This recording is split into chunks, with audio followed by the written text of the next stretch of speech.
I was shocked. I didn't know what to do. I was like, I don't really want to. I told him I don't want that. I don't want to touch it. He's like, it's okay. You love me. I love you. So I was in a relationship with this guy for such a long time, and I still can't believe I've done that. I still can't believe how long I've been dealing with this guy. It's like from 13 to 20, 21 or something. I don't know. It's crazy. So I met this guy 9 years ago on an app. We were talking on the app for, I think, 3 weeks or something until I gave him my number because he was a funny guy and like, I never really wanted anything serious back then because I was 13 years old. But after like 3 years or something of doing all that, I kind of felt something for him. But still, I wasn't interested in him at all because I kind of had a bad feeling with him. However, I went to another school and I met someone else there. I saw a guy in my school and I kind of liked him, and turned out he and the other guy, they come both from the same hometown, which means they both know each other. So let's call that one dude who I talked first to when I was 13, Oliver, and the new guy on the new school, Max. So with Max, I really liked him a lot. I thought he's gonna be the man of my life, and we started a relationship and all that.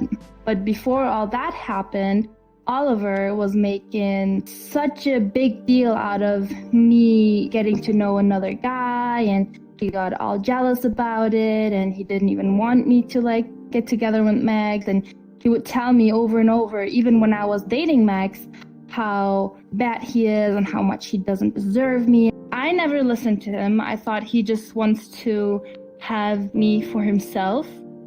So what I did is I just ignored it. I insulted him. I blocked him everywhere. I thought he's like the biggest stalker and creeper on earth. After 8.5 months dating Max, I found out he cheated on me. At that point, I was so sad and so depressed. I cried over him over 1.5 years, especially because he got to know my parents and my family. Finding out he cheated on me was really a tough moment for me in my life. So after 1.5 years, I kind of got over all that. However, the day we broke up with Max, Oliver started to text me again. Hey, how are you? I heard you guys broke up. So we're still kind of talking after that. We never really stopped talking. He was always in my life. I wasn't really talking to him continuously, but he was always there. So after, I think 2 or 3 years after me getting over my ex-boyfriend, Mac, he wanted to meet up with me again. And I was like, you know what? All right, let's do it. I know you for such a long time. I have been in your life and you have been in my life for almost forever. And I still liked him. It's not like I hated him or something, but I was like, all right, you know what? I'm giving you a chance. Let's meet up and try it out, because he always wanted to have a relationship with me, but I didn't. So I was like, all right. So we met up in his hometown, and everything was fine. Everything was good. We went to a shopping mall and everything. And then at some point at the end, when he said bye to me, he kissed me on my lips, which made us officially be in a relationship, I guess. And then he texted me about it and told me like, hey, I'm happy we kissed and thank you so much for giving me a chance. And he was really sweet about everything. Like, I still can't believe what happened after all that.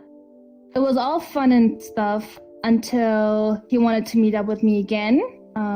So we were talking and everything, and then he took me to a store with like a private room. And we were kind of talking at first, and then we were making out, and then we were cuddling, and then at some point he started to like touch me. And I didn't feel comfortable with it at all. I kind of was like super nervous, and I didn't know what to do. It was also my first time I was like laying somewhere with a guy that was touching me, so I didn't know how to deal with it, I guess. But after he touched me even more and more, he tells me, hey, like, you tell me you love me, but I'm touching you the whole time. Why wouldn't you touch me? I didn't say anything at that point. I literally didn't say anything. I was just kind of shocked that he told me that, because that never happened to me. So he tells me, come on, touch me. It's not bad. Just do it. I was shocked. I didn't know what to do. I was like, I don't really want to. I told him I don't want that. I don't want to touch it. He's like, it's okay. You love me. I love you. You know, eventually it will happen. He was trying to make it sound like it's all right, and he was trying to make it sound like I should want it because I love him, but I didn't want it. That's literally the last thing I wanted at that point. I still did it.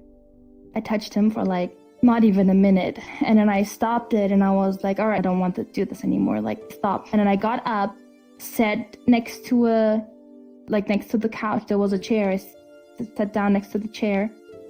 And I started bawling my eyes out. I started to cry because I felt so disgusted, and everything felt so wrong. And it was like, oh my God, like, what the heck just happened?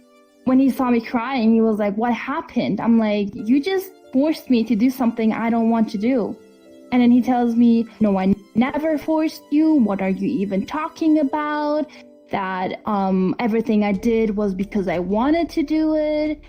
And like, he made me feel like I'm the bad guy and I wanted it, and I never got forced into doing something like that, which is not true at all. So I left that store where we were. I went home, and then he texted me again. He was like, I'm sorry and everything. He told me that he wanted me to sleep with him because he knows that when I sleep with him, I wouldn't sleep with someone else, and he has a reason to keep me for his life. So he basically tried to make me sleep with him, so I get dependent on him, kind of, for some reasons. I don't know what was going on in his head. And then I told him that I don't want it, and that I don't feel ready for this, and that he to trust me. And you know, we kind of talked it out, and after that we still came back together. It was all right, all good, until I went to the US for a whole year, and he didn't like that idea, but he accepted it. It was warm, it was hot, it was in the summer, so I was wearing shorts and t-shirts and crop tops and all that kind of stuff. He tells me to not wear that because he doesn't want people to see my body. I'm like, what the actual heck are you even talking about? And at that point, when he tried to change me as a person, as an individual, because I like to wear that stuff. Like, my dad is not even telling me to not do stuff like that. Like, who are you? It was just so weird to me, and stupid and dumb. I was like, you know what? That's over. Like, we're over. I'm done with this. I don't want this anymore. I broke up with him. So yeah, after someone cheating on me and then the other one forcing me to do stuff I don't want to do, I got myself back together again. I obviously don't think about that or something. Like, it doesn't shape me as a person or anything. Yeah, I'm good now. I'm in a really good relationship, and a really happy relationship, and a really healthy relationship now. And I know my worth now. Don't ever, ever, ever forget how much you are worth, and don't ever love someone else more than yourself. Love yourself first. You're your own priority. Don't ever change for someone else. Don't ever do anything you don't want to do. If you don't feel good, if you don't feel ready, don't do it. That's as easy as it is. Hey, so I really hope that video helped you guys in some way. Press this button to subscribe, press this box or this box to watch a previous video, and please leave a nice comment for the person in the video below. See you guys. Hold on, wait, I'm coming back. Oh hey, you're still here. Well, why don't you check down below for our Discord and Patreon.